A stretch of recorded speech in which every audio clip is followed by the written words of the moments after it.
Offend. Let's look at the word offend.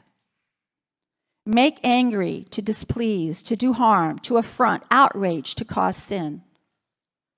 The Lord was saying, I'm going to offend you by what I have to do for you. You're going to be offended and not understand the decision making I have just made on your behalf.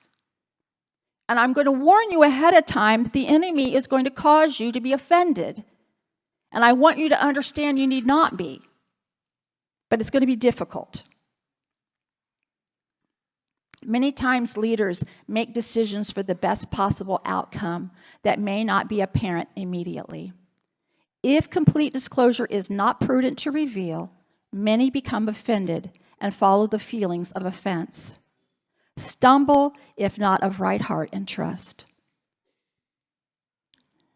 We cannot take the offense of others up either. We have to be so very careful. I know as a leader, let me just back up. I know as just a believer, just a person, before I even became a believer, a person and a believer, I know that I betrayed people. In my early days of my walk, I know before I knew I did, because I just did. And if you didn't, I bless you. But I just did, okay?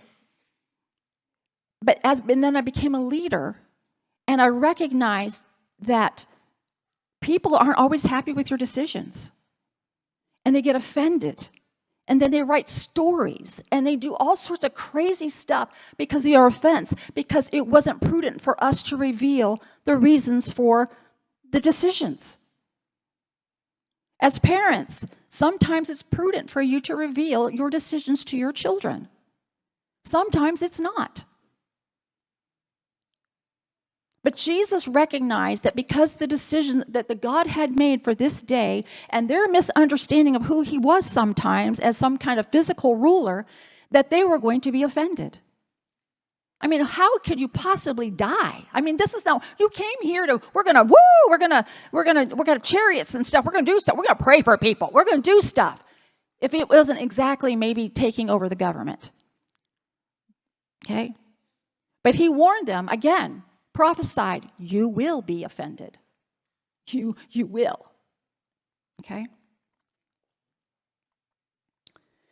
And if you don't have a right heart, when basically the offended could just be a stumble.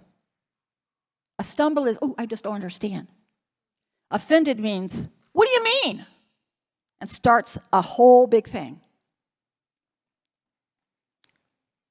And then verse 32, he says, but after I am risen again, I will go before you in Galilee. Good news. This is going to be rough, but I got good news. I'm going to catch up with you later. And I hope they remembered that most of all from that whole story. Hey, wait a minute. He's going to say, he's going to catch up with us in Galilee after this whole thing's over with. Woohoo, we got a party coming. All right? Peter answered and said unto him, though all men shall be offended because of thee, yet will I never be offended. Jesus said unto him, verily I say unto thee, that this night before the cock crow, thou shalt deny me thrice. Prophesying again, what will happen? He's not surprised. How many of us would have taken the position of Peter? Me. I would have definitely said, there's no way I'm going to offend you, Lord. You are. I mean, I say that all the time. I said, Lord, I'm yours forever. I'm yours forever. He's like, great. Let's see how much you are. Okay? That's just the way it is. And then I said, okay, then 35, Peter said unto him, though I should die with thee, yet will I not deny thee. Likewise also said all the disciples. So we don't often talk about this, but all disciples chimed in with that, just like we would, yeah, me either, man. I'm not going to do that to you. Shoot, no, not me. Verse 36. You know what? I want to go over here first. Let's talk about denial. What is denial? Listen to the difference. Remember, betrayal was intentional. Denial is unintentional. Or result of pressure, fear, or weakness. It's unintentional, but it's a result of pressure, fear, or weakness. And quite frankly, this is one of the reasons why I kind of started this whole journey is what's the difference between betrayal and denial? You know? Okay, it's a dissociation from relationship with a particular person to disown or renounce.